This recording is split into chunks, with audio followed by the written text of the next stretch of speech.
Bismillahirrahmanirrahim. Assalamualaikum warahmatullahi wabarakatuh.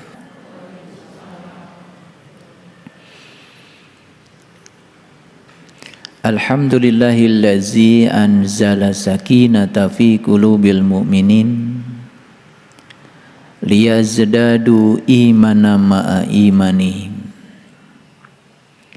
Asyhadu an la ilaha illallah wahdahu la syarikalah rabbul alamin wa asyhadu anna muhammadan abduhu wa rasuluh asrafal anbiya'i wal mursalin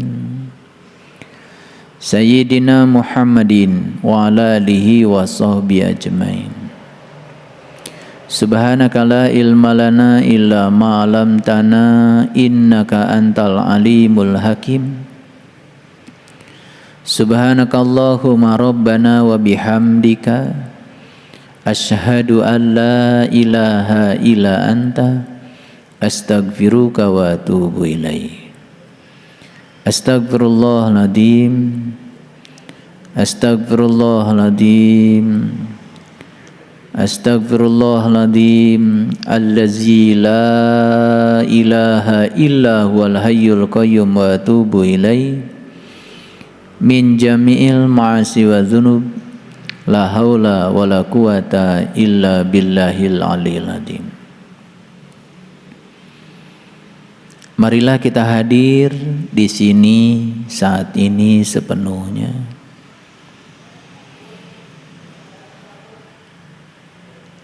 Sadari keberadaan dari Sang Pemilik semesta yang meliputi seluruh ruang kosong di semesta ini, meliputi seluruh bentuk, seluruh wujud, termasuk meliputi seluruh sel dalam tubuh kita. Sadari sepenuhnya keberadaannya, karena keberadaannya sudah cukup membuat segala sesuatu terjadi. Keberadaannya sudah cukup membuat segala hal di semesta ini menjadi terlindungi. Keberadaannya sudah cukup membuat semua hal di semesta ini mendapati yang dibutuhkan dalam proses menunaikan kewajibannya masing-masing. Nafas yang masih mengalir di tubuh kita, tanda kehadiran Sang Agung, Sang Pemilik semesta, Sang Hidup yang masih ingin melanjutkan proses berkarya di ruang kehidupan ini. Mari kita sadari kehadirannya sepenuhnya, karena menyadari kehadiran Dia dalam diri kita membuat kita menjadi sangat tenang, sangat damai. Oleh karena itu, mari kita sampaikan penghormatan yang setinggi-tingginya kepada Dia Sang Pemilik semesta ini, seraya menyampaikan pujian dengan membaca hamdalah. Alhamdulillahi Rabbil Alamin. Mari kita mohon kelembutan, kecerdasan, keluasan. Kiranya Sang Pemilik semesta mengkasafkan kita, sehingga segala tirai yang menghalangi datangnya petunjuk, kebijaksanaan, dan hikmah tidak terhalang oleh kabut-kabut yang menyelimuti matahari ruhani yang ada dalam diri kita. Biarkan Sang matahari ruhani itu menyinari jiwa kita, sehingga jiwa ini semakin terang benderang dalam kesadarannya. Mari kita sapa asma Allah dengan kelembutan dan cinta, seraya membaca basmalah. Bismillahirrahmanirrahim. Mengawali kajian kita hari ini, saya akan mengajak para sahabat untuk melihat Quran surat Asy-Syu'ara, hanya penggalanya saja. Bisa lihat di layar monitor, Kita akan mulai dari ayat yang ke-69. Semoga bisa sampai mendapatkan keutuhan pemahaman dari rangkaian ayat ini. Ayat ini dibuka dengan satu pernyataan yang sangat luar biasa. A'udzubillahi minasyaitonirrajim. Bismillahirrahmanirrahim. Watlu alaihim naba'a. Nabi. Naba itu artinya adalah berita. Ada yang menafsirkan naba itu adalah berita besar. Makanya orang yang membawa berita besar disebutnya nabi. Selama ini kita nyebut kata nabi tapi nggak ngerti. Jadi nabi itu dari naba. Naba itu artinya berita besar. Jadi seorang nabi tidak mungkin membawa berita yang remeh-temeh. Tidak mungkin membawa berita yang kecil-kecil. Karena seorang nabi itu pasti ditugaskan ke semesta untuk membawa berita besar. Kalau beritanya besar, berarti berita tentang Dia yang maha besar. Makanya orang-orang yang telah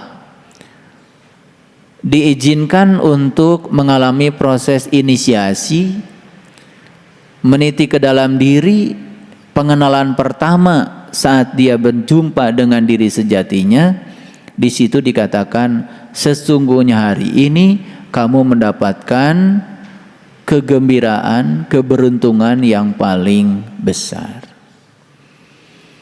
Jadi dampak dari seseorang yang sudah bersentuhan dengan sang pembawa berita besar, dia pun akan mendapati pengalaman besar dan dia akan mendapatkan keuntungan yang paling besar. Jadi tidak ada keuntungan yang paling besar dalam hidup kecuali keberuntungan saat kita bisa meniti ke dalam diri, menemukan jati diri kita yang sesungguhnya, sehingga kita kenal siapa diri kita yang sebenarnya. Tetapi kebanyakan manusia lebih suka mencari yang remeh-temeh, mencari yang kecil-kecil. Hanya mencari peritilan-peritilan saja. Padahal kalau kita sudah ketemu yang besar, otomatis yang besar itu memiliki kemampuan untuk membebaskan semua hal yang kecil-kecil. Makanya kata-katanya sangat luar biasa. Watlu alaihim naba'a Ibrahim. Sampaikanlah kepada mereka berita besar tentang Ibrahim. Apa sih berita yang paling besar tentang Ibrahim? Ada apa dengan Ibrahim? Kok Ibrahim ini diulang-ulang di dalam Al-Quran? Dan begitu kita menyebut kata Ibrahim, yang terpikir oleh kebanyakan manusia adalah sesosok manusia di masa lalu. Padahal bagi saya Ibrahim itu bisa terjadi di setiap zaman, di setiap ruang dan waktu. Ibrahim ini terkenal dengan sebutan Abul Anbiya, bapaknya para nabi. Berarti Ibrahim ini adalah sosok manusia yang bisa membawa berita besar, dan berita besar yang dia sampaikan itu ditularkan kepada bawahannya, pengikutnya, sehingga pengikutnya pun mendapatkan berita besar. Jadi siapa Ibrahim secara hakikat? Ibrahim secara hakikat sesungguhnya adalah orang yang bisa menyampaikan berita besar sehingga banyak lagi di bawahnya orang-orang yang mengikuti berita besar itu sehingga menjadi Ibrahim. Apa kita tidak tertarik untuk menjadi Ibrahim? Dan syarat utama menjadi Ibrahim adalah kita harus mendapati dulu naba'a, berita besar itu. Dan ketika berita besar itu sudah datang kepada kita, tentu saja yang namanya berita itu tidak cukup untuk diri kita. Tugas kita adalah memberitakan kembali berita ini kepada yang lain, agar yang lain pun mendapatkan berita ini.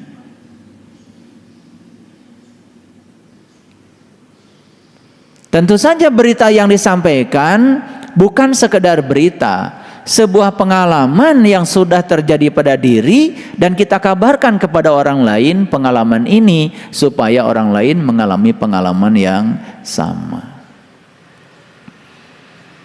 Jadi ada dalam satu keluarga seorang ayah mendapatkan berita besar, mengajak istrinya, lalu mengajak anaknya, mengajak anak mantunya, itu Ibrahim.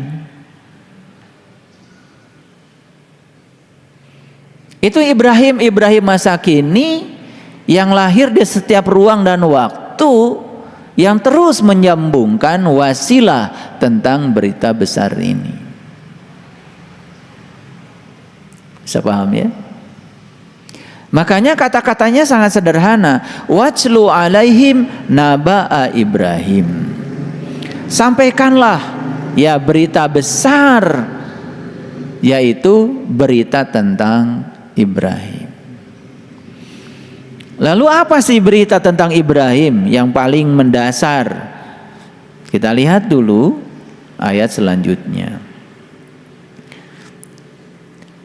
Iz, ketika qala, dia berkata li abihi, dia berkata kepada leluhurnya, dia berkata pada orang tuanya. Sebetulnya abi itu adalah ayah. Ibrahim ini sedang berbicara kepada ayah. Jadi ayah ini juga bukan ayah dalam pengertian sempit seperti ayah kita, bukan. Tetapi dia sedang berbicara kepada generasi sebelumnya lah, kira-kira begitu.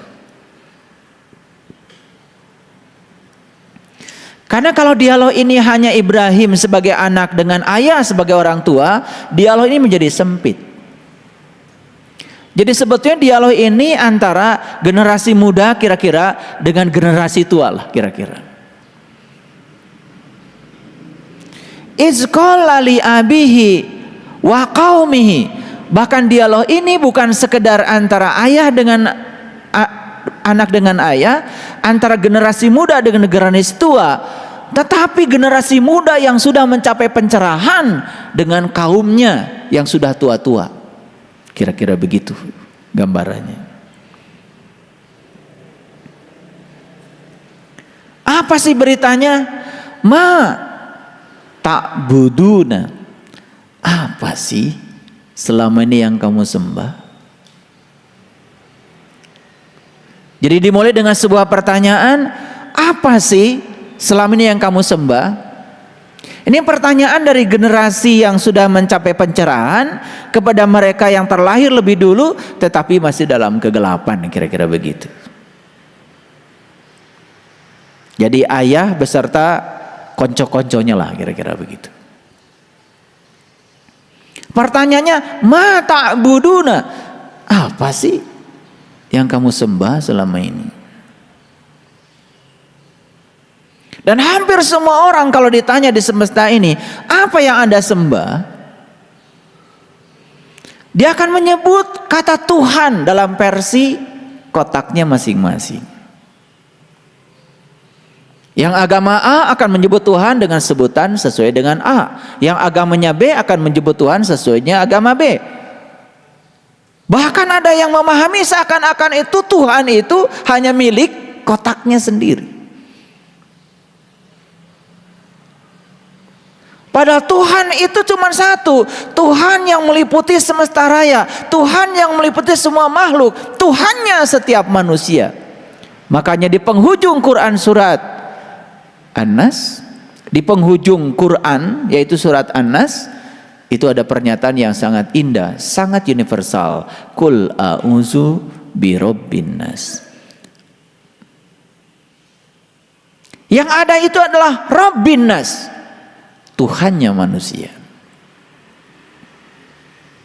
Sadarlah mereka yang selama ini mengkotak-kotakan diri seakan-akan setiap kotak ada Tuhannya sendiri. Wah, bentrok dong Tuhan kotak ini dengan Tuhan kotak lain.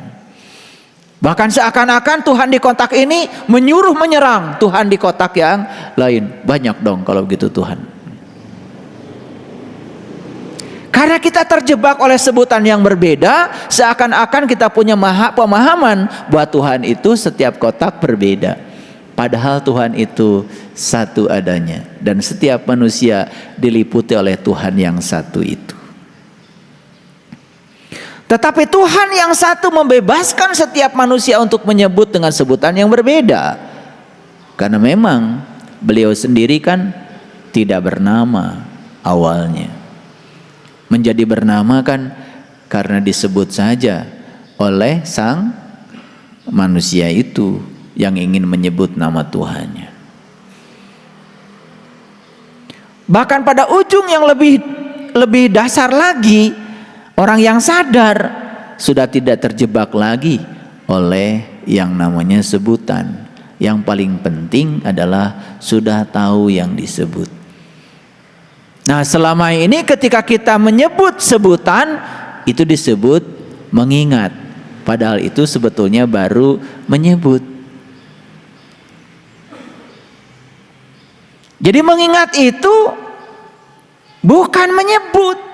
Mengingat itu adalah mengingat. Dan syarat sahnya ingat harus tahu yang diingat. Itu aja. Dan supaya sah ingatan kita kepada Tuhan, maka kita harus kenal pada Tuhan kita. Itulah yang dikatakan para nabi, para rasul, awalnya beragama adalah mengenal Tuhan. Jadi kalau orang mengawali proses beragama dari mengenal Tuhan, maka proses beragamanya itu pasti ya lebih fokus daripada orang yang mengawali agama dengan ritual tanpa mengenal Tuhan.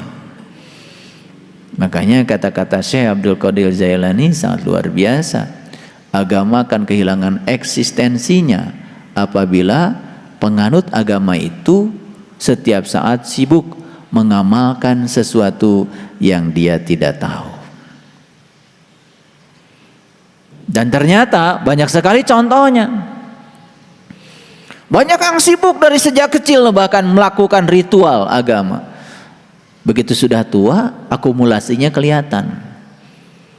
Malah di proses menuanya itu tidak menemukan kebijaksanaan, tidak menemukan kecerdasan, malah justru tua-tua keladi, makin tua makin jadi, bertambah umur tambah kencang marahnya, bertambah umur tambah kencang kekerasan omongannya, bertambah umur bertambah ya ketidakbijaksanaannya. Banyak yang kayak gitu tuh. Ada yang bicara sama saya, orang tua saya itu perasaan dari kecil baca Qur'annya rajin. Saya tanya, baca Qur'an yang mana? Itu baca Qur'an yang tulisan, yang bahasa Arab. Itu tidak akan pernah bisa mengubah kebijaksanaan seseorang. Toh yang dibaca pun dia tidak mengerti. Orang tua saya rajin melaksanakan ritual ibadah, bahkan tahajudnya rajin.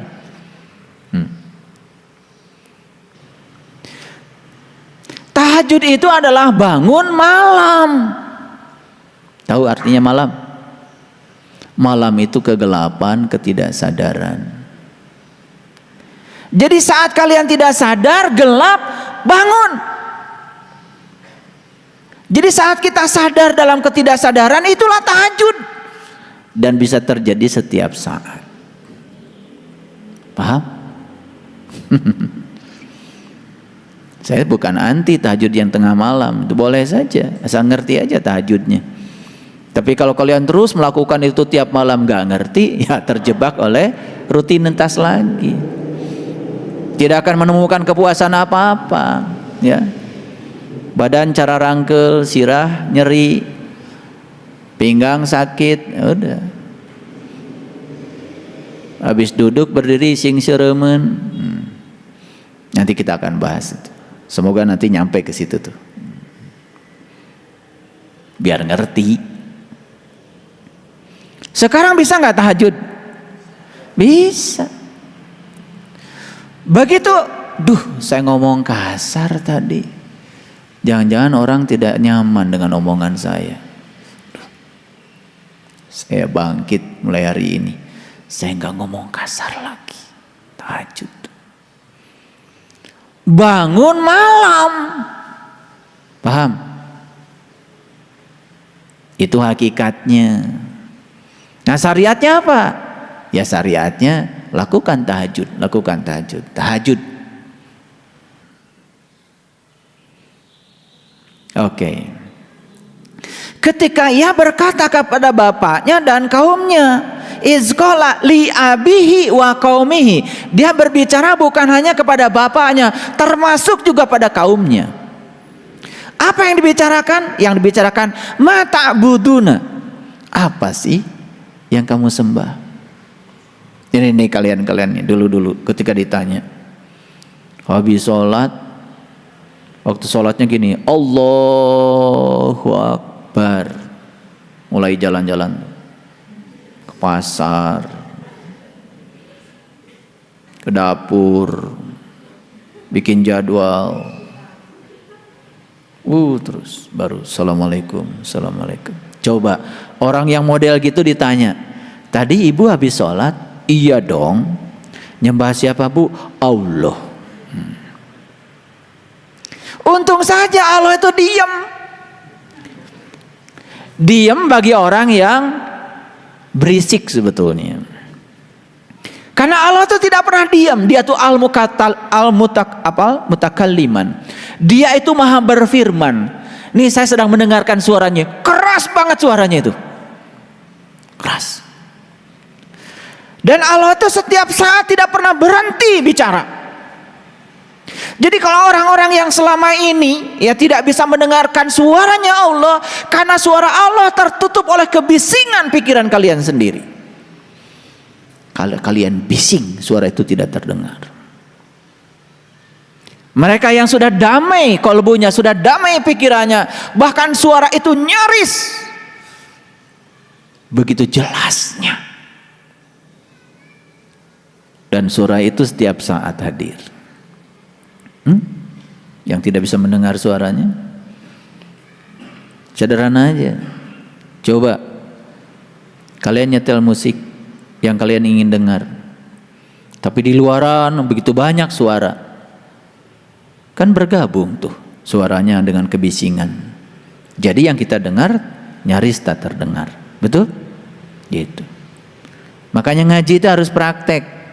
Ketika belajar sifat 20 sudah tahu sifat Allah yang paling utama adalah al-mutakalliman, maha berbicara.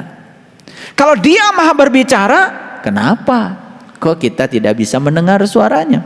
Karena memang dia bicara tidak seperti kita bicara, tanpa kata-kata, tanpa suara, tapi jelas sekali. Jelas sekali. Tahu-tahu kita bisa menangkap dengan pemahaman kita kalau Allah sudah bicara. Betul? Gitu.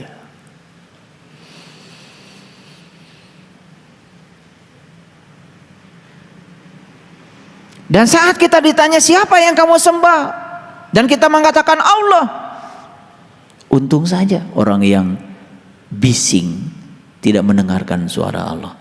Tapi orang yang sadar mendengarkan suara Allah. Kata Allah, emang gue disembah sama lu. Dari sejak takbir sampai salam, yang kamu pikirkan, yang kamu ingat adalah urusan kamu sendiri. Itulah Tuhan kamu, itu yang kamu sembah. Jadi kalau kita mau riset nih, bikin pertanyaan nih. Pertanyaan pertama, nih riset nih. Pertanyaan pertama, gini pertanyaannya. Siapa yang ibu bapak sembah ketika sholat? 1000% jawabannya pasti Tuhan. Betul? Nah, bikin pertanyaan kedua, lebih cerdas lagi. Ini pertanyaan riset. Pertanyaannya, selama ibu bapak sholat, apa yang ibu bapak ingat? Tulis. Atau kasih pilihan. Suami, istri, anak, tabungan, mobil, sertifikat, tuh terus itu kayaknya dicontreng semua itu. Coba bikin riset kecil-kecilan kayak gitu, itu akan mengagetkan. Jadi ilmuwan kecil-kecilan lah sedikit.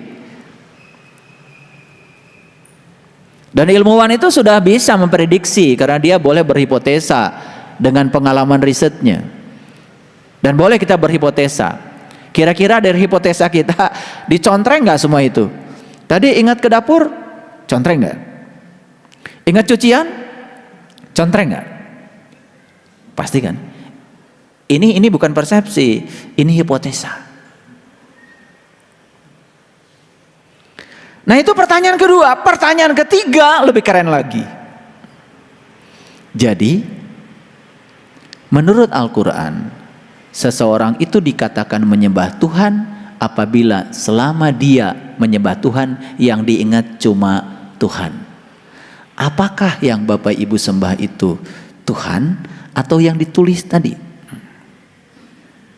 Itu pertanyaan ketiga. Boleh berhipotesa? Kira-kira jawabannya apa? Pasti mulai jujur kan? Kan ini masalahnya dua. Siapa yang disembah dan siapa yang diingat. Dan siapa yang berhasil mengingat Tuhan, itu yang menyembah Tuhan. Dan siapa yang tidak berhasil mengingat Tuhan, berarti dia tidak menyembah Tuhan. Yang disembah adalah yang dia ingat. Pertanyaan yang terakhir, yang paling ujung di riset itu, apa kesimpulan Bapak Ibu? Nah, andai Bapak Ibu ini sekarang peserta riset, peserta yang sedang diriset, kira-kira kesimpulannya apa? Saya bikinkan ya kesimpulannya. Kira-kira kesimpulannya begini. Ternyata yang saya ingat selama sholat yang selain Tuhan. Berarti yang saya sembah selain Tuhan. Kira-kira sama gak kesimpulannya dengan saya? Masih nyombong gak kira-kira? Masih nyombong gak habis dari situ? Oh, masih. Masih merasa diri paling soleh. Oke? Baik. Nah, ini pertanyaan dari siapa ini? Pertanyaan dari Nabi Ibrahim kepada generasi sebelumnya, kepada kaum sebelumnya. Pertanyaannya apa? Ma ta'buduna, apa yang kamu sembah? Sudah terjawab sekarang? Apa yang kamu sembah? Sudah terjawab ya? Gak usah dikatakan, udah terjawab, udah terjawab. Yang sudah diajarkan mengenal Tuhan aja, ketika sholat masih liar. Bayangkan coba yang tidak mengenal Tuhan, ketika sudah liar, kapan baliknya? Kalau kalian kan masih bisa balik sekali-kali gitu. Jalan-jalan ke Surabaya, balik. Masih bisa balik. Dulu kan nggak balik-balik. Ketawanya paling kenceng. Qalu, mereka menjawab apa? Na'budu asnaman, kami menyembah berhala. Jujur banget. Bisa sekarang diisi berhala tuh? Titik-titik tadi bisa? Apa aja berhala? Suami, istri, rumah, dapur berantakan, kamar mandi, jadwal, proyek, pekerjaan, cicilan. Masuk tuh cicilan. Karena selama ini begitu kita ngomong berhala, langsung patung. Lalu rame-rame Begitu ada orang di rumahnya ada patung, wah dia nyembah berhala. Itulah kebodohan kita selama ini. Saya hanya ingin menunjukkan kepada kalian kalau berhala itu ternyata begitu banyak di rumah kita. Betul? Boleh ditambah lagi? Masakan, minuman,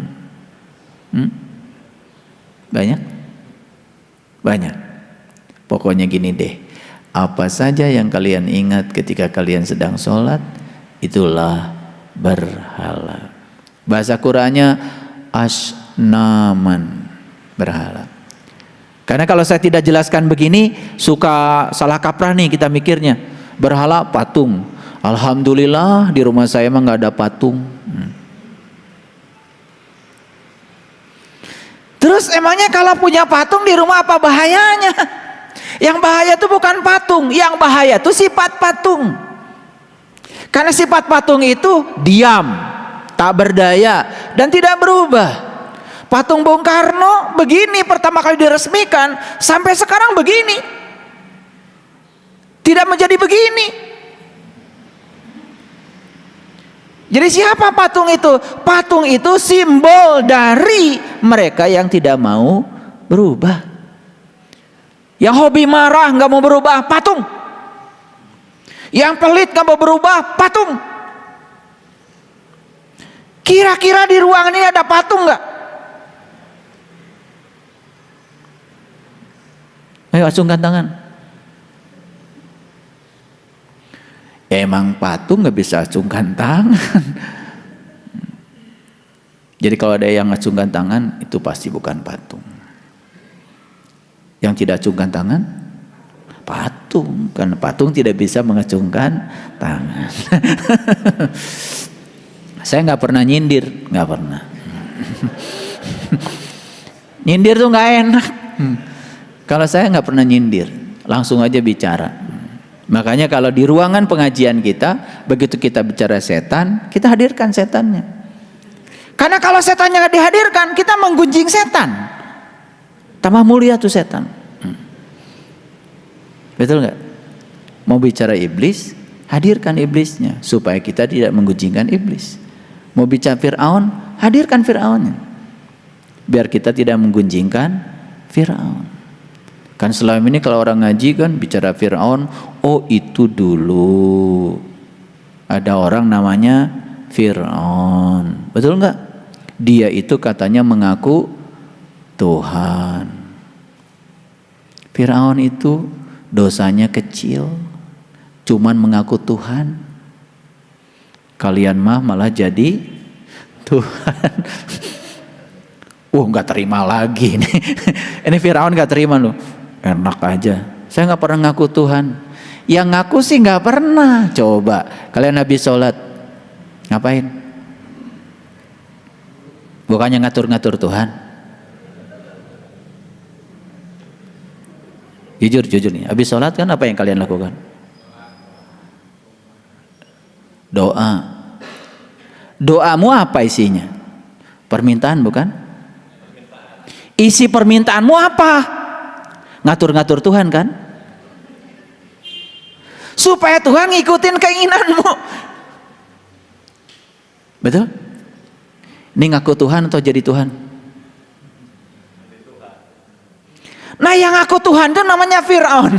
Kira-kira yang jadi Tuhan namanya apa?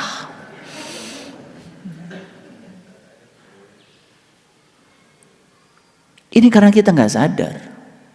Begitu di sebuah majelis ngomongin Fir'aun, udahlah nganggap Fir'aun aja tuh jahat banget. Dan kita yang sedang ngomongin dia soleh banget. Gitu. Gitu apa tidak? Mengerikan ya. Makanya mau pengajian seminggu berapa kali, kalau kalian ngaji nggak sadar, nggak pakai mikir, ngikutin saja apa yang dikatakan orang, ya sudah.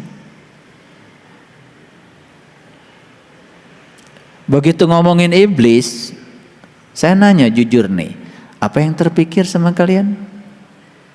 Apa?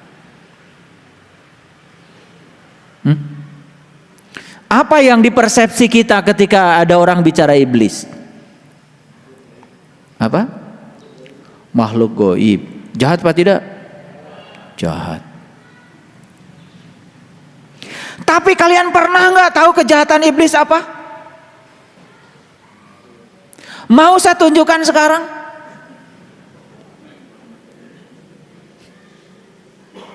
Ini begitu saya tunjukkan kalian kaget. Oh, ternyata iblis itu belum dibuktikan. Saya buktikan dulu apa sih kejahatan iblis yang dibilang di Quran. Saat iblis disuruh sujud pada Adam, iblis itu nggak mau, itu aja. Yang diperkarkan iblis cuma satu, karena dia melihat Adam terbuat dari tanah, dia terbuat dari api. Dia sedang membandingkan dirinya dengan Adam.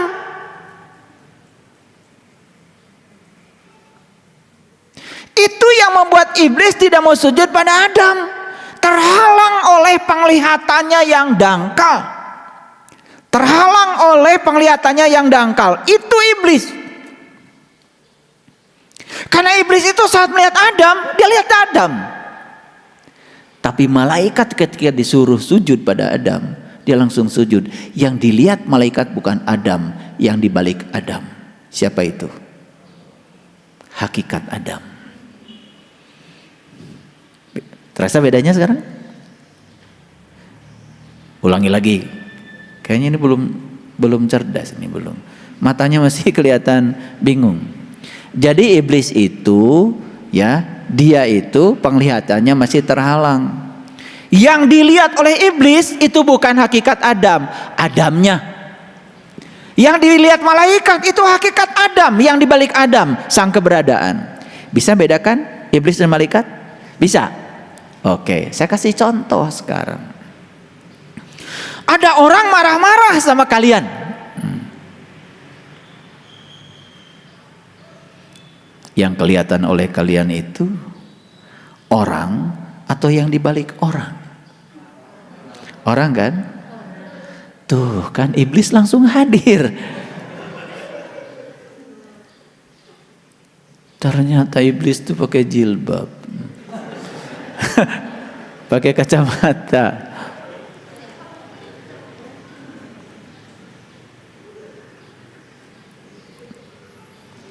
Kalau ada orang marah-marah sama kalian, jahat banget sama kalian, yang kalian lihat orang atau yang di balik orang? Orang. Udah jujur ini, jujur ya. Ini luar biasa nih, iblis ini pada jujur. Karena memang iblis itu jujur apa adanya. Pertanyaan saya, saat ada orang marah-marah, kita menerima atau menolak dia? Menolak. Kenapa menolak? Karena yang kalian lihat itu orang. Ada ilusi keterpisahan dengan Tuhan. Kalian tidak lihat yang di belakangnya. Itulah yang menyebabkan kalian menolak. Sekarang saya tanya lagi. Ini saya pertanyaan bukan buat iblis ya. Buat kalian. Apakah ketika ada yang tidak kalian suka, kalian terima atau kalian tolak? Yang keras jawabannya. Ditolak. Makin jelas. Ternyata iblis makin banyak di ruangan ini. Itu ngaji itu begitu. Terasa nggak? Terasa. Tapi kan kalian sesekali kan jadi malaikat juga. Kalau lagi sadar. Biasanya sejam lah setelah pengajian.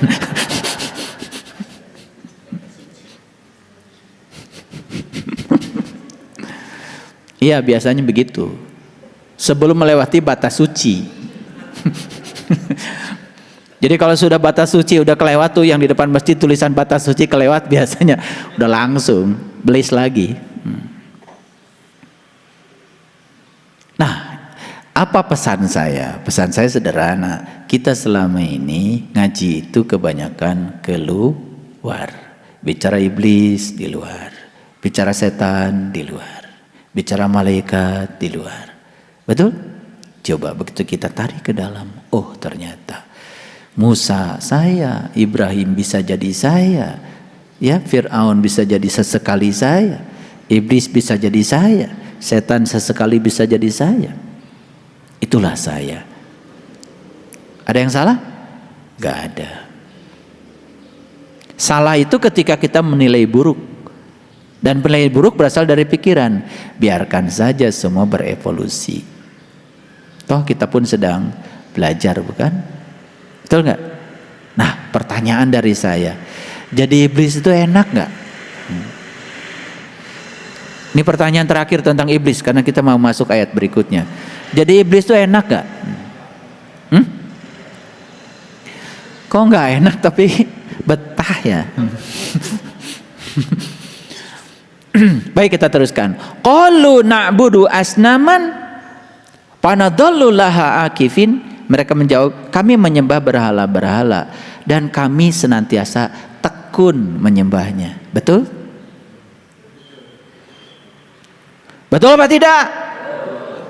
Yang kenceng dong jawabnya. Jadi bukan sekedar menyembah berhala, tapi tekun menyembahnya. Jadi akifin itu orang-orang yang tekun. Tapi tekun menyembah berhala. Bukan tekun bekerja, bukan. Tekun menyembah berhala. Mulai terang benderang nih tentang berhala. Mulai ya. Jadi saya ingin menarik supaya pemahaman kita tidak keliru. Karena selama ini kita menganggap, wah saya itu imannya udah paling murni aja. Tauhidnya paling murni aja. Betul nggak? Di rumah saya nggak ada patung, gambar pun nggak ada. Lucu ya. Saya dapat kabar dari seseorang, baru saja dia menikahkan anaknya, dan seminggu setelah itu dicetak fotonya, di print, dan kemudian fotonya ditempel-tempel di dinding, dan setelah itu kemudian dicabuti oleh menantunya dan dibakar di depan orang tua itu, orang tua istrinya, semua foto-fotonya, karena tidak boleh di rumah ada gambar. Luar biasa ya, luar biasa tololnya. Itu memahami hadis yang keliru. Di rumah mana tidak boleh ada gambar? Di kolbu.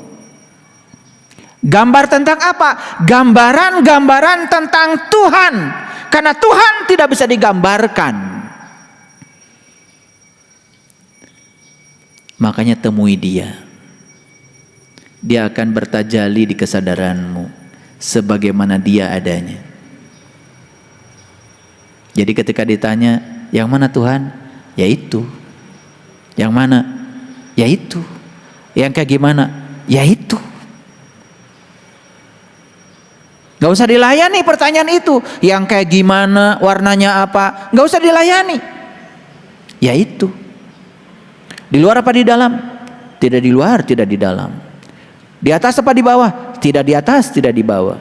Di kiri apa di kanan? Tidak di kiri, tidak di kanan. Jadi di mana? Ya di situ. Yang mana? Ya itu. Oh, jangan kejebak ya. Kalian kan masih suka kecentilan. Ketika ditanya, warnanya apa? Wih, merah, putih, kuning, kuning. Awas.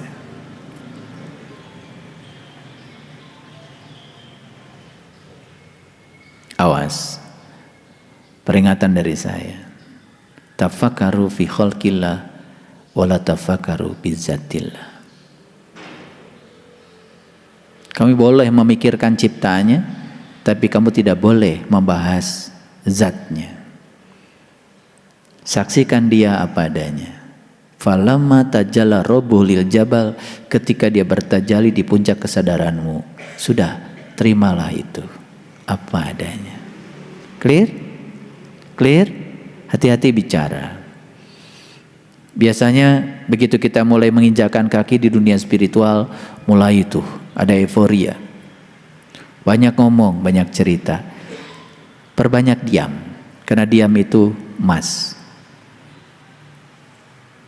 Ya. Tahu artinya diam itu emas.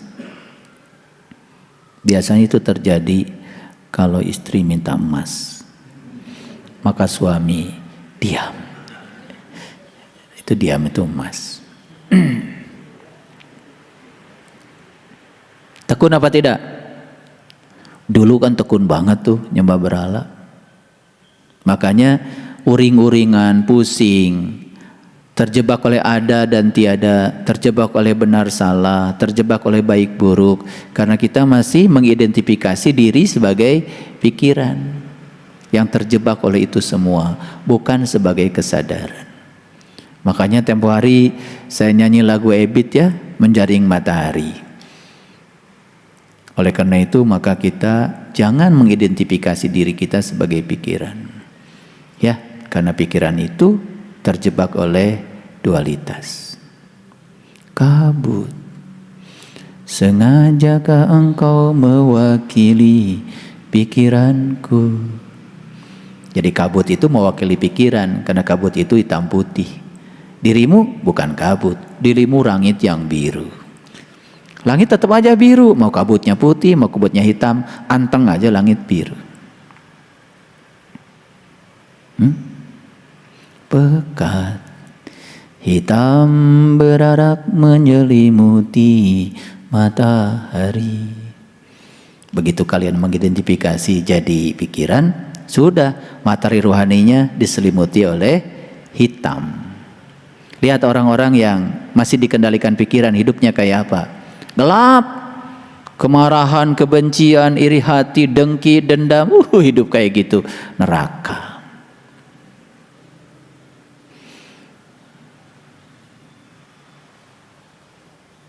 Ya.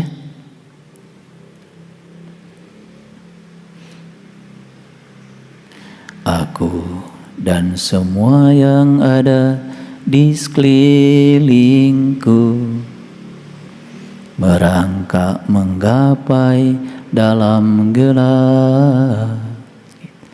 Lihat orang yang dikendalikan pikiran, hidupnya merangkak, hidupnya tuh. Dia menggapai dalam gelap. Gak ada kenikmatan, gak ada kebahagiaan, stres mulu.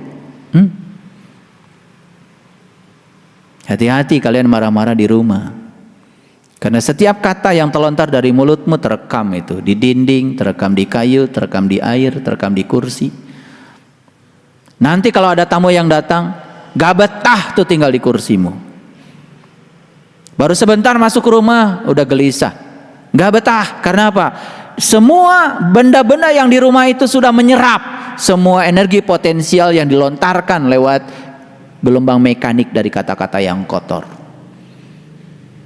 Jangan heran kalau anak tidak betah di rumah ketika orang tua marah-marah. Hati-hati. Semua yang kita lontarkan keluar tersimpan. Udara, molekul yang ada di sini akan merekam semua. Dan pada gilirannya itu akan dikembalikan kepada kita.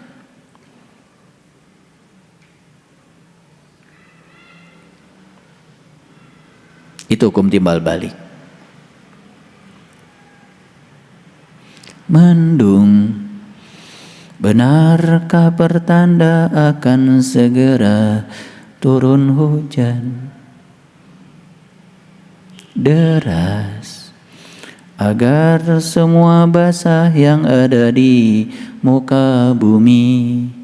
Siramilah juga jiwa kami ini yang tengah dirundung kegalauan. Galau terus tuh kalau orang yang masih dikendalikan oleh pikiran.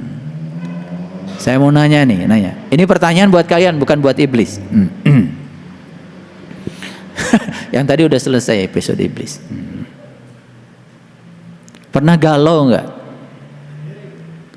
Pernah apa sedang? Sering ya. Tahu nggak kenapa galau? Galau itu ternyata akibat kita mengidentifikasi diri sebagai pikiran. Makanya ketika pikiran sedang ngasih info macam-macam, tinggalkan, amati aja. Dan katakan pada dirimu, aku bukan pikiran. Aku adalah sang kesadaran yang mengamati pikiran. Amati aja, jangan dilawan. Ketika pikiran sedang marah, pikiran sedang, biarkan energinya semua muncul. Amati saja, amati. Jadilah langit biru, jangan jadi kabut putih, kabut hitam. Kamu akan damai. Sesederhana itu? Yes, kalau sudah tahu ilmunya. Sesederhana itu. Makanya beruntung kalian hari ini bisa ngaji hari ini. Aku bukan itu. Bukan, itu bukan aku. Itu diri palsuku. Oke, it's okay. Aku jadi pengamat saja bagi semuanya. Amati aja. Nanti lama-kelamaan seperti nonton film. Semua energi yang menumpang di kemarahan, di kebencian akan sirna dengan sendirinya. Alam bawah sadar kita mulai terang benderang. Dan ketika alam bawah sadar mulai terang benderang, apa yang terjadi? Hidup menjadi enteng. Karena alam bawah sadar adalah long term memory yang menyimpan semua data, ya, data masa lalu kita. Dan kalau alam bawah sadar itu sudah membentuk substansi kesedihan, maka kesedihan akan memakan kesedihan. Tidak pernah kesedihan memakan sukacita. Sukacita akan memakan sukacita, tapi kepedihan akan menarik kepedihan baru. Lihat orang dalam kehidupannya setiap hari, bangun tidur penuh dengan kepedihan. Dia tarik kepedihan dengan kepedihan yang ada dalam dirinya. Hidup yang semacam itu tidak layak untuk dihidupi. Neraka itu. Wajah sudah, aduh, lihat wajah. Saya lihat wajah kalian tuh dulu. Sekarang sih masih. Dulu maksud saya. Dulu. Ya udah. Wajah nggak jelas. Ya abstrak. Sekarang sih udah mulai ada rada jelas lah sekarang. Rada jelas. Senyum nggak jelas. Iya, ketawa nggak jelas, ngomong nggak jelas. Dulu, ya sekarang sih lumayan.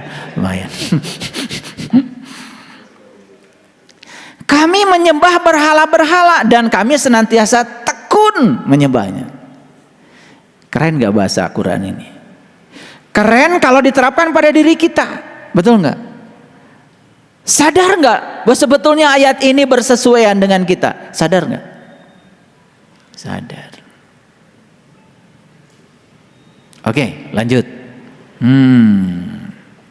Qala, berkata lagi Ibrahim, hal yasma'unakum id tad'una. Ini Ibrahim nanya lagi nih, sama ayahnya, sama nenek moyangnya, sama apa tuh? Sama kaum-kaumnya. Apa pertanyaannya? Hal yasma'unakum, apakah berhala-berhala itu bisa mendengar kamu sewaktu kamu tad'un itu bukan berdoa, sewaktu kamu menyerunya, semasa kamu mengundangnya. Lihat saya semua. Jadi si daftar berhala tadi masih ada di tulisan? Masih itu. Nanti tambah lagi itu. Tambah lagi. Mungkin sekarang baru 100. Nanti nambah lagi. Nah, si yang 200 itu nanti kalau udah jadi 200 tuh, tanya, apakah mereka ketika diajak, ketika diseru oleh kita bisa mendengar? Kira-kira bisa mendengar tidak? Gak bisa. Tad'una itu artinya mengundang. Ad-du'a. Jadi tad'una itu ketika kita melakukan proses mengundang. Tapi Allah kalau diundang oleh kita hadir, memenuhi undangan kita, hadir. Terasa kehadirannya? Luar biasa. Ada beberapa sahabat yang baru ikut proses pemberkatan kemarin. Ternyata Allah itu luar biasa ya. Selalu hadir, memenuhi segalanya. Terasa dia itu kehadirannya. Dia bicara kepada kita, memenuhi segala kebutuhan kita. Yang dipenuhi kebutuhan loh, bukan keinginanmu. Karena keinginanmu kan belum tentu kebutuhanmu. Dan kalau semua keinginan manusia diikuti kan bahaya. Betapa pusingnya ketika klub A dan klub B main bola. Masing-masing pengen menang, betul? Pusing gak kira-kira Tuhan itu? Pusing ini. Dua-duanya kan berdoa kepada Tuhan yang sama. Betul gak? Klub A pendukungnya pengen menang, klub B juga pengen menang. Pusing Tuhan. Makanya Tuhan tidak pernah memenuhi keinginan. Tuhan hanya memenuhi kebutuhan. Kebutuhan klub ini pendukungnya sekarang harus kalah. Biar pendukungnya belajar menerima kekalahan supaya tambah dewasa. Tapi apa yang terjadi? Begitu kalah kan biasanya stadion langsung hancur. Makanya gak usah ada olahraga kalau pengen menang terus. Gak usah ikut permainan kalau ingin menang terus. Kenapa manusia tidak siap kalah? Karena dia melekat pada kemenangan. Ya. Iya, timnas kita kalah langsung semuanya, gak akan nonton lagi. Atau tidak usah ikut permainan kalau ingin menang terus. Karena ikut main itu risikonya cuma dua, gak menang ya kalah. Ada kata-kata bagus tuh kemarin Kang Danis. Anak buahnya lapor, Pak, bisnis kita bulan ini rugi telur 32.000 1 kilo, sementara kita dapat uang dari pemerintah 26.000. Apa jawaban Kang Dani sama karyawannya? Kalau pengen untung terus, ya udah, nggak usah dagang. Paten tuh jawaban. Kalau pengen untung terus, nggak usah dagang. Nah kita ini pengen dagang tapi pengen untung terus, gak siap rugi. Dagang itu risikonya dua, 50-50, gak untung ya rugi. Kalau gak mau dua-duanya, gak mau rugi, pengen untung terus, jangan dagang. Tidur aja, insya Allah gak akan rugi.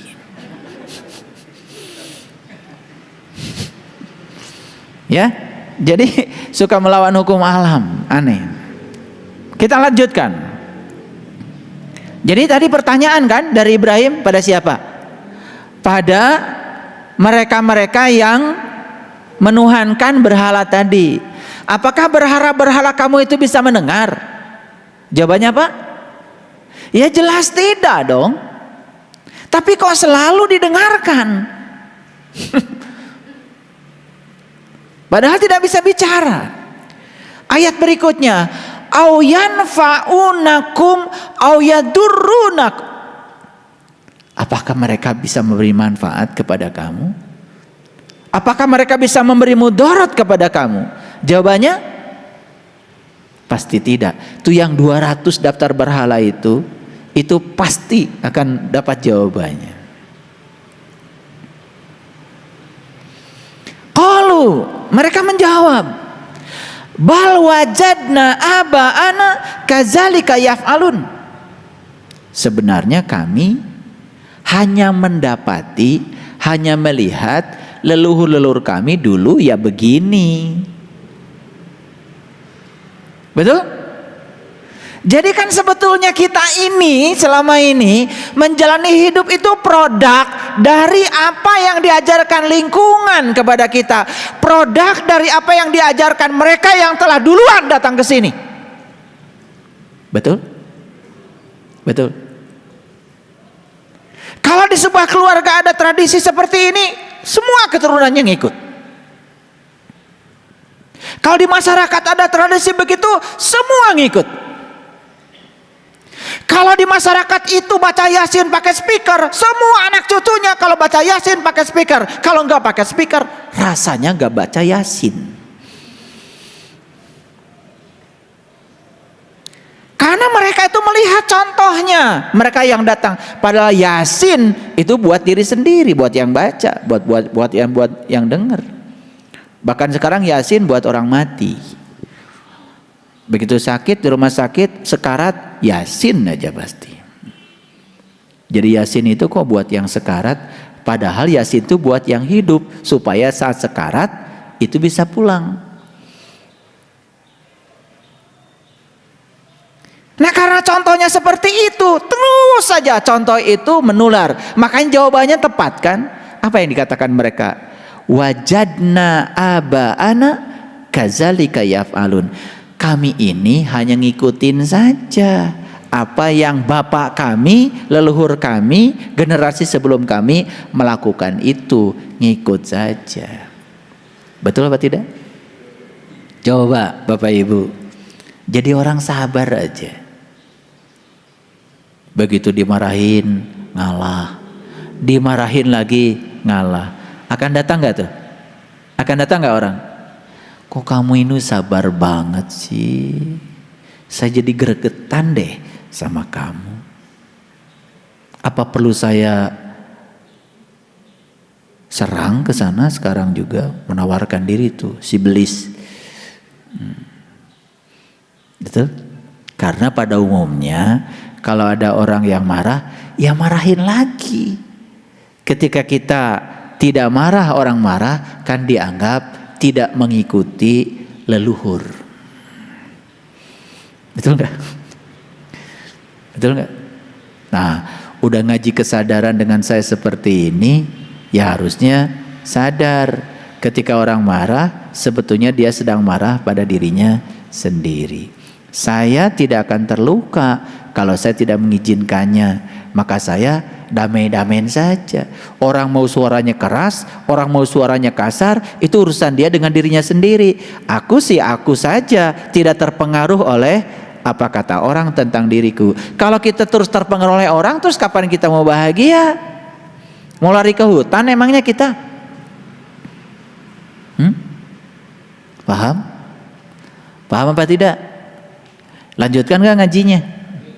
Ini kalau lanjut tambah berat. Kan ayat ini sering kalian baca, apalagi bulan Ramadan, pasti dibaca, cuman kelewat. Iya, karena yang dikejar kalian kan one day one judge. Supaya target ntar Idul Fitri bisa pameran. Pada saat halal bil halal bisa cerita bahwa saya kemarin bulan Ramadan 3 kali loh tamat baca Quran. Saking tamatnya itu baca Quran sampai nggak tahu yang dibaca apa, pesannya apa, sampai nggak tahu apa-apa. Keren kan?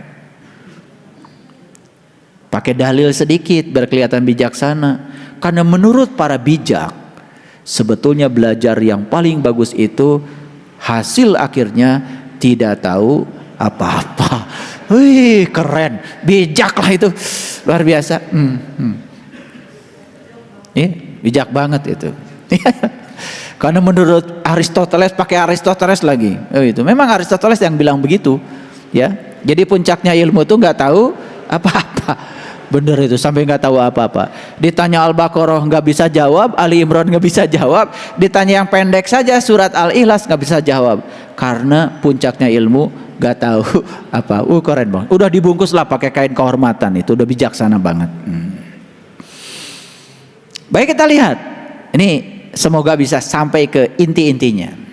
Baik, kita lihat. Qala apa ro'aitum ma kuntum ta'budun? Ibrahim lagi nih yang ngomong. Apa ro'aitum? Maka apakah kamu telah memperhatikan? Nah, ini yang saya nggak setuju. Ro'a itu bukan memperhatikan. Ro'a itu melihat. Apa ro'aitum ma kuntum ta'budun? Apakah kamu telah melihat yang kamu sembah itu? Ini diplesetkan aja sedikit. Memperhatikan, kacau. Tetapi kan kalian adem aja baca terjemahan ini, betul? Coba kalian baca terjemahan ini, adem aja, gak ada yang mengganggu di sini. Kayaknya saya yang aneh, karena saya begitu membaca terjemahan ini terganggu. Karena ro'a itu bukan memperhatikan, ro'a itu melihat. Dan pertanyaan dari ayat ini adalah, Ibrahim itu nanya tuh sama si orang-orang ini, apakah yang kamu telah, ya, maka apakah kamu telah melihat apa yang telah kamu sembah? Jadi ayat ini memberikan sebuah pesan, yang kamu sembah itu harus kamu lihat. Jadi kalau begitu selama ini kalian ini menyembah yang terlihat atau yang tidak terlihat? Jujur. Jujur. Menyembah yang terlihat atau yang tidak terlihat? Dulu sih menyembah yang tidak terlihat. Sekarang betapa nikmatnya ketika kita bisa menyembah yang terlihat. Keren banget itu. Makanya ayat ini kalau nggak saya luruskan, itu terjemahannya jadi kacau. Ro'a itu artinya melihat. Ru'yat itu artinya melihat. Oh, bulan belum terlihat. Karena di ru'yat nggak terlihat. Dihisab aja, dihitung pakai hitungan bulan. Gitu. Ru'yat itu melihat. Di zaman para rasul, para nabi, ru'yat itu adalah ilmu yang agung, yaitu ilmu untuk melihat Tuhan. Jadi ru'yat itu terbuka mata kalbu sampai kita menyaksikan siapa Tuhan yang kita sembah. Itu ru'yat. Ya, luar biasa ya. Ini nih coba perhatikan. Harusnya ayat ini tuh membuat kita tersentuh kan harusnya. Apakah kamu telah melihat yang kamu sembah itu? Kok kamu belum pernah lihat? Kok kamu sembah sih? Gitu kira-kira begitu. Dibuat-buat itu sama saya biar lebih kena bahasanya. Paham? Jadi kesimpulannya apa? Yang kamu sembah itu harus terlihat. Makanya kan Sayyidina Ali ketika ditanya, "Ya Ali," ketika sedang wudhu gemetaran. Dan Ali mengatakan, seandainya kalian tahu siapa yang akan aku sembah setelah wudhu ini, kalian akan mengalami pengalaman yang sama seperti aku. Ya Ali, apakah kau melihat Tuhan? Ru'yatullah bi'ainil qalbi. Aku melihatnya dengan terang mata kalbuku. Oh Ali. Jadi Tuhan itu terlihat. Aku tidak mau menyembah Tuhan yang tidak bisa aku lihat. Rasulullah mengatakan, aku adalah kotanya ilmu dan Ali adalah gerbangnya ilmu. Jadi kalau ingin masuk ke kotanya ilmu, lewati dulu Ali. Saya bukan kelompok siapapun, bukan. Tetapi saya hanya mencoba untuk belajar, meniti ke dalam diri. Tidak usah berkelompok-kelompok dalam belajar untuk meniti ke dalam diri, tidak perlu. Antum wa abaukum, ya, al-akhdamun, kamu dan moya kamu dahulu, fa innahum adun, yang kamu sembah selama ini itu, yang disembah oleh antum dan semua pengikut-pengikut antum itu dapat dilihat kan, gitu pertanyaannya. Nah, ayat ini mengatakan sesungguhnya apa yang kamu sembah itu adalah musuhku. Itu kata-kata Ibrahim. Jadi uduwan itu musuh. Fa innahum uduwun li, sesungguhnya yang kamu sembah itu adalah musuhku. Illa Rabbal alamin, kecuali sang keberadaan, sang kehadiran Tuhan semesta alam. Nah, ini sudah mulai berbicara tentang keberadaan nih. Jadi Ibrahim sudah berkesadaran, yang dibicarakan bukan Tuhan pencipta, tapi Rabbal alamin, sang keberadaan, sang kehadiran. Hadir beliau bersama kita saat ini? Hadir? Ya, hadir. Terasa ya, hangat sebagai nafas kita. Alladzi khalaqani fahuwa yahdin, yang telah menciptakan aku dan dia pun yang telah menunjungi aku. Jadi Tuhan itu yang telah menciptakannya juga telah menunjukkan jalan untuk menuju kepadanya. Walladzi huwa yut'imuni, ya, wa yasqin, dan Tuhanku dialah yang memberi makan dan minum kepadaku. Jadi siapa yang ngasih makan dan minum? Wah, sudah tahu cara Tuhan ngasih makan dan minum? Udah tahu? Belum tahu? Nih cara Tuhan ngasih makan dan minum gini. Saya kasih contoh.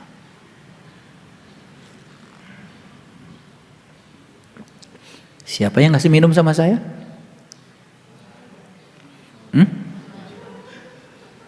Siapa yang ngasih minum sama saya? Siapa yang minum tadi? Bingung kalian? Yang minum dia, yang ngasih minum dia. Emang tangan saya bisa ngangkat gelas tanpa kehadirannya? Memang tangan saya bisa mengangkat makanan tanpa kehadirannya? Memang tangan saya bisa diginikan tanpa kehadirannya? Inilah pertemuan antara kudrat dan irodatnya dengan kudrat dan irodat yang dititipkan kepada saya. Karena bagian dari dirinya sudah ditiupkan menjadi rohku yang ada dalam diri saya. Beliau maha kuasa, kuasanya sudah diberikan pada kita. Saat kita ingin menunjukkan kuasa, kuasanya beliau bekerja. Saat kita punya kehendak, kehendaknya beliau bekerja. Begitu saya pengen minum, langsung beliau itu mengabulkan. Lihat, saya pengen minum.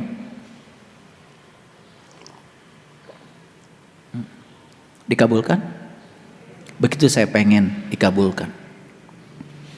Apa yang tidak dikabulkan oleh dia? Sedekat itu kalau kita mau jujur. Sedekat itu. Tangan kita tidak pernah bisa berbuat apa-apa tanpa kehadirannya. Kenapa kalian itu selama ini mengalami ilusi keterpisahan? Kenapa menyatakan Tuhan itu jauh? Sedekat itu dia bersama kita. Bahkan saat minum pun kalian tidak sadari. Siapa yang ngasih minum itu? Aku, kata Tuhan. Siapa yang ngasih makan pada kamu? Aku. Coba belajar nanti kalau minum makan itu sadari. Yang ngasih minum adalah aku. Yang ngasih makan adalah aku. Ya, ayo sadari. Yuk sadari. Saya mengajak kalian untuk merasakan kehadirannya setiap saat. Saya merasakan kehadirannya sekarang di dalam diri saya. Sebagai medan energi yang bergerakkan saya. Saya tidak bisa bicara seperti ini. Tidak bisa duduk seperti ini. Tidak bisa melihat kalian seperti ini. Tanpa kehadirannya. Alhamdulillahi Rabbil Alamin. Wa iza maradtu fahuwa yasfin. Dan apabila aku sakit, dia yang menyembuhkan aku.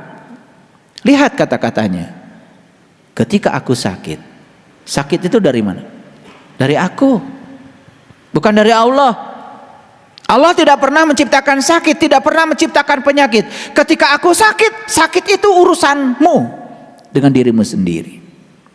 Profesor Kazuo Murakami menyatakan, sakit itu kontribusi jiwa yang kotor 50%. Sakit itu kontribusi pikiran yang keliru 25%. Sakit itu dari hubungan sosial yang terganggu 15%. Jadi kalau jiwanya kotor, pikiran pasti kotor, hubungan sosial terganggu, sudah pasti rubuh tubuhnya. 50%. Tambah 25%. Tambah 15%. Sudah 90%. Gaya hidup, makan sembarangan itu cuma berkontribusi pada kesehatan itu 10%. Apa yang selama ini dilakukan? Ketika kita sakit, tubuh kita rubuh, kita minum obat, kita pergi ke dokter, kita pergi rumah sakit. Boleh? Boleh. Tapi itu hanya menyembuhkan akibatnya. Hari ini disembuhkan, hari ini makan obat, besok sakit lagi. Karena kita menyembuhkan akibatnya. Makanya sekarang di mana-mana sedang rame penyembuhan secara holistik. Whole, keseluruhan. Gimana caranya? Ada yang keliru memaknai holistik. Urusi tubuhnya, urusi pikirannya, urusi jiwanya, semuanya. Keempat unsurnya diurusi, namanya holistik. Bukan.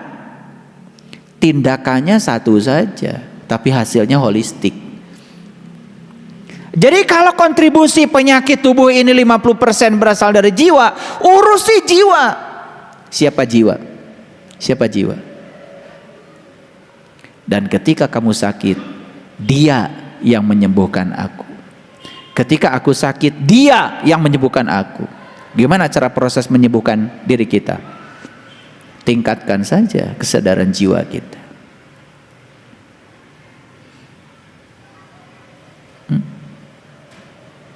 Siapa jiwa itu? Jiwa itu Nur Insan. Nur Insan itu punya bosnya, namanya Nurullah dan Nur Muhammad. Izinkan Nur Insan itu mengakses Nurullah dan Nur Muhammad. Izinkan jiwa itu bersyahadat kepada Allah dan Rasulnya.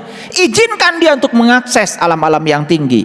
Saat dia mengakses alam-alam yang tinggi, jiwa menarik energi dari kemurniannya sendiri. Apa yang terjadi? Naik kesadaran. Begitu kesadaran meningkat, kapasitas kita untuk mencintai diri sendiri pun meningkat. Apa yang terjadi? Pikiran mulai terkendali, tidak terjebak benar salah, masuk ke dimensi yang lebih luas lagi. Tubuh menjadi sehat. Sistem kelistrikan di otak sini menghasilkan endorfin, menghasilkan dopamin, menghasilkan serotonin, bukan menghasilkan hormon-hormon yang berbahaya seperti adrenalin. Lihat orang-orang yang dalam kehidupannya cemas, takut, sistem kelistrikan di pineal gland-nya terus memproduksi hormon-hormon yang sangat menakutkan. Namanya hormon adrenalin. Hormon itu sangat merugikan. Dan ketika hormon diproduksi secara berlebihan, sistem kelistrikan otak kita terganggu, sistem kimiawi tubuh kita terganggu, ya rubuh tubuhnya, sakit jadinya. Pegang gelas jatuh, padahal umur baru 40. Diajak jalan sama saya, naik sedikit saja, payah. Saya suka ngetes kalian, bukan suka saya ajak jalan. Nanjak sedikit saja udah ngeluh. Dibawa ke Gunung Padang, ngitung tangga. Apalagi kalau saya bawa ke Jabal Nur. Dulu banyak tuh, saya bawa jamaah. Dari sini bawa tongkat. Saya bilang ntar tongkatnya saya lepasin, saya lemparin. Saya ajak ke Jabal Nur. Saya kasih resepnya seperti hidup. Hidup tuh sehari-sehari. Jangan setahun-setahun kelamaan. Sehari aja tuntaskan. Baru mikirin besok sehari. Itu sehari-sehari hidup itu. Sama naik tangga. Jangan mikirin 378 tangganya Gunung Padang. Naikin aja satu-satu. Satu. Jangan lihat ke atas. Satu, tahu-tahu udah di atas. Itu ilmunya sederhana. Ya. Jangan mikirin Quran 30 juz, sejuz aja. Tahu-tahu 30 juz. Jangan mikirin Quran 6.666 ayat. Sudah seayat. Lama kelamaan 6.666 ayat. Banyak yang nanya kepada saya, gimana ayah bisa menghafal Quran 30 juz? Kalian karena mikirnya 30 juz. Saya dulu nggak mikir 30 juz, mikirnya satu ayat, terus aja ngereyeh, nikreh. Kan kelamaan juga sembuh, tuntas. Paham? Jadi, maaf nih, yang sakit-sakit, gimana cara menyembuhkannya? Sembuhkan dulu jiwamu. Gimana cara menyembuhkan jiwa? Pertemukan jiwa dengan sumber aslinya. Pertemukan jiwa dengan Allah dan Rasulnya. Biarkan dia menyerap energi dari alam yang tinggi. Bisa. Kan Allah bilang dalam Al-Quran, segala kebutuhan tentang dirimu sudah aku sediakan di dalam dirimu sendiri. Masa kata-kata Allah itu nggak dibuktikan? Allah tuh nggak mungkin bicaranya sembarangan. Betul? Wa iza maridtu fahuwa yasfin. Dan apabila aku sakit, dia yang menyembuhkan. Jadi ketika aku sakit, nah, apa yang terjadi selama ini? Ayo, kalau sakit gimana? Ya Allah, kia ting, sembuhkan ya Allah, sembuhkan. Kira-kira apa jawaban Allah? Emang gue pikirin. Jadi Allah itu sudah bersamamu, di dalammu, bersamamu. Kok nggak dirasakan kata Allah kehadiranku bersamamu?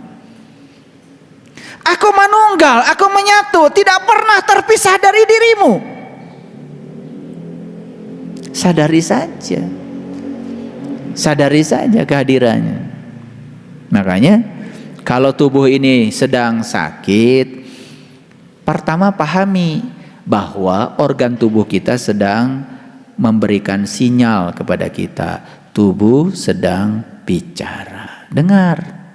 Karena tubuh itu bicaranya dengan sakit. Ketika mah, oh lambung saya sedang bicara. Dengerin aja. Sensasinya dirasakan. Dirasakan aja. Tapi sambil dirasakan itu, bilang sama lambung, yes, saya mengerti kata-katamu. Karena saya tidak teratur makan, pagi-pagi malah sarapan. Oke, saya sudah bisa menangkap pesanmu. Mulai besok saya rubah, besok sarapan. Kenapa sih sarapan aja susah? Dak tuh hoyong. Kalau nunggu hoyong itu sudah rusak tubuh kita. Nih saya kasih tahu, kalian baru makan ketika lapar, udah rusak tuh tubuh. Ibarat gedung itu alarmnya sudah bunyi. Kalau gedung alarmnya sudah bunyi, sudah kebakaran belum? Sudah terjadi kebakaran, karena yang membuat alarm itu bunyi kan sebetulnya suhu tinggi, ditangkap oleh sensor, jadi kontak jadinya bunyi. Ngerti ya tuh seetik. Jadi kalau gedung itu sudah bunyi, alarmnya itu sudah kebakaran. Jadi kalau haus itu sudah dirasakan, itu sudah rusak tubuh kita. Kalau lapar itu sudah rusak. Jadi tubuh itu hanya ingin dipahami. Tolong dong, jangan nunggu lapar. Dahar atuh.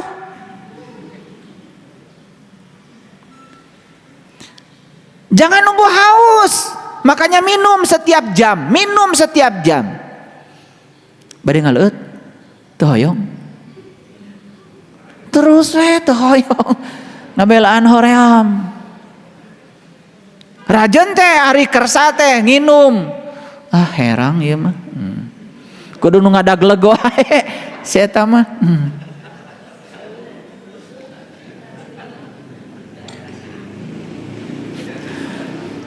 Rajan teh daek inum kudu nu giung wae. Mun teu giung pahit, kudu nu ngagibleg wae. Kumaha?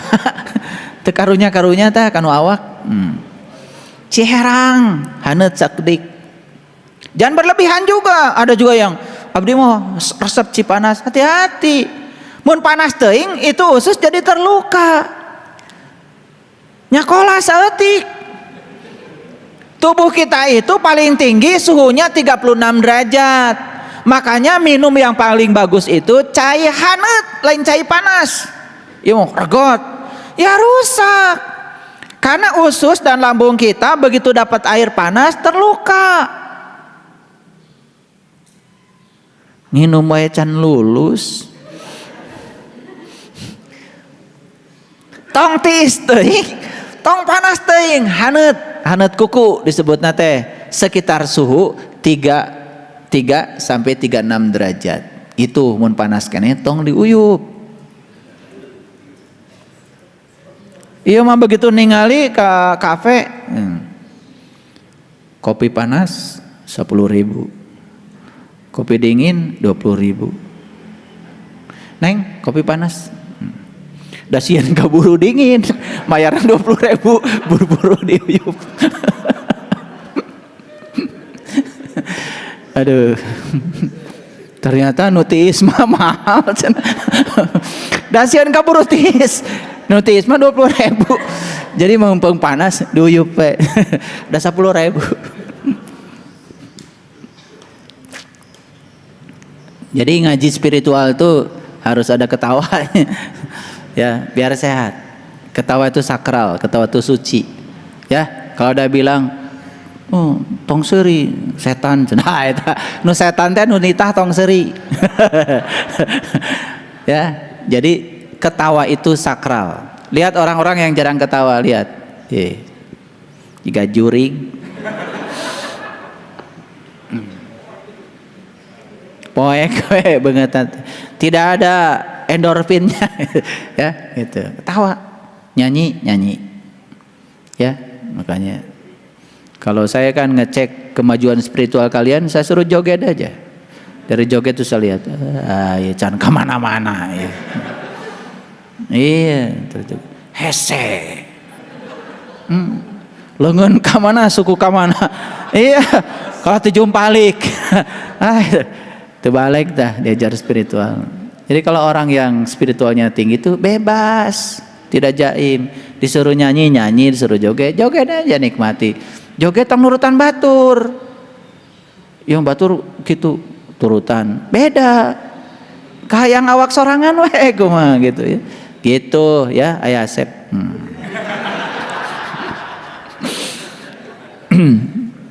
Ayah Asep mah pinter tuh. Silat bisa, karate bisa. Jurusnya kayak Cililin, bukan Cimande. Iya, makanya kemana-mana teh toleh nyoren bedog we jeung pacu. Da silatna make bedog. Ya, hasilnya luar biasa ya. Hasilnya luar biasa. Baik, perhatikan saya. Jadi, kenapa kok tubuh fisik saya sakit, geringan wae, seetik salesma, seetik panas tiris. Penyakit ada dua. Ada penyakit karena kesalahan berpikir, ada penyakit karena karma. Nih saya kasih tahu. Kalau kita sudah berusaha, semua kesalahan berpikir sudah dirubah, gering keneh wae, itu karma. Tarima we lah, tamu. Tarima we, tamu. Tapi kalau kita tahu ieu teh lambung teh naon teh perih teh seseitan teh stres gitu kan. Udah tahu penyebab stresnya karena kita terlalu banyak pikiran. Robah we pikiran, cager insyaallah. Jadi kalau udah belajar dengan saya nanti akan ada razia. Nanti saya akan nyuruh Kang Yudi minggu depan mah pariksa eta dina kantongna teh bisa aya obat nyeri sirah. Piraku sudah belajar spiritual nyeri sirah kene wae. Nanti Kang Yudi periksa tanu panglobana obatna berarti dari situ indikator berarti spiritualnya enggak jalan gitu. Loba teuing pangajian. Ya, jadi keren ya Quran itu. Jadi dari tadi itu coba bisa nggak menguntai tadi? Kok Ibrahim bertanya terus seperti itu? Itu sebetulnya pertanyaan dari kita kepada kita sendiri. Nah, sekarang pertanyaannya, betul nggak kita ini sudah bebas dari berhala? Betul tidak? Gampang indikasinya. Gering kene atau nabi kecager gitu. Kesimpulannya gitu. Betul nggak?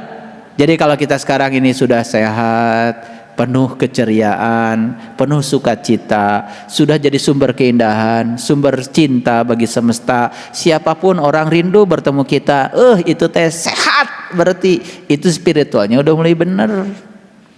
Jadi pertanyaan Ibrahim tadi itu sebetulnya pertanyaan yang dirinci di dalam Al-Quran untuk memberitahu kepada kita, apakah saya ini sudah betul-betul ya berada di sumber keberadaan saya atau saya masih terpisah oleh ilusi keterpisahan saya? Itu saja.